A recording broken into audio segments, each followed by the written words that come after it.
ಯಾರಿಗೆ ಹುಟ್ಟಿರ್ತಾರೋ ಗೊತ್ತಿಲ್ಲ, ನಿಮಗೆ ಹುಟ್ಟಿವಿ, ಓಟ್ ಕೊಟ್ಟು ಅಧಿಕಾರ ಕೊಡಿ ಅಂತಕ್ಕಂಥ ಮಾತನ್ನ ಹೇಳೋಗಿರ್ತಕ್ಕಂಥ ಬಾಡ್ಯ ಮಕ್ಕಳೇ, ಇವತ್ತು ಚಳಿಗಾಲದ ಅಧಿವೇಶನದಲ್ಲಿ ಏನ್ ಮಾಡ್ತಾ ಇದ್ದೀರೋ ಅಂತ ಕೇಳ್ತಾ ಇದ್ದೀವಿ. ಯಾಕೆ ಬಾಯಿ ಬಿಡ್ತಾ ಇಲ್ಲ? ಯಾಕೆ ಮಾತಾಡ್ತಾ ಇಲ್ಲ? ಮಾತಾಡಕ್ಕೆ ಏನಾಗಿದೆ? ಇದ್ರ ಬಗ್ಗೆ ಚರ್ಚೆ ಮಾಡಕ್ಕೆ ಏನಾಗಿದೆ?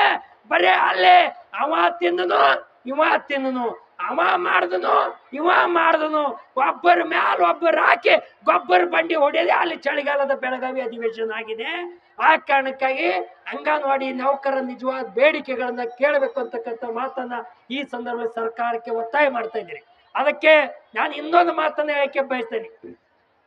ಅಂಗನವಾಡಿ ನೌಕರರನ್ನ ನಿಜವಾಗ್ಲೂ ಪ್ರಾಮಾಣಿಕತೆಯಿಂದ ಗ್ರಾಮೀಣ ಪ್ರದೇಶದಲ್ಲಿ ಶಿಶು ಮಕ್ಕಳನ್ನ ಪಾಲನೆ ಮಾಡ್ತಕ್ಕಂಥ ಸಂದರ್ಭದಲ್ಲಿ NEP ಶಿಕ್ಷಣ ತಂದ್ರು.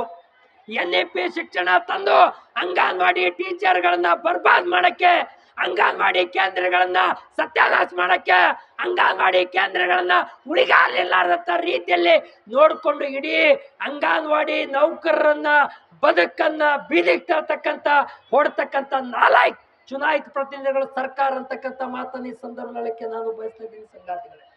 ಹಾಗಾಗಿರೋದ್ರಿಂದ ಅಂಗನವಾಡಿ ನೌಕರರ ಮೇಲೆ ಇವತ್ತು ಶೋಷಣೆ ಮಾಡ್ತಕ್ಕಂಥದ್ದು ಏನಂತ ಹೇಳ್ತಾರ? ಬೆಲ್ಲ ಕದ್ರು, ಅಕ್ಕಿ ಕದ್ರು, ಬ್ಯಾಳಿ ಕದ್ರು, ಜೋಳ ಕದ್ರು, ಎಣ್ಣೆ ಕದ್ರು.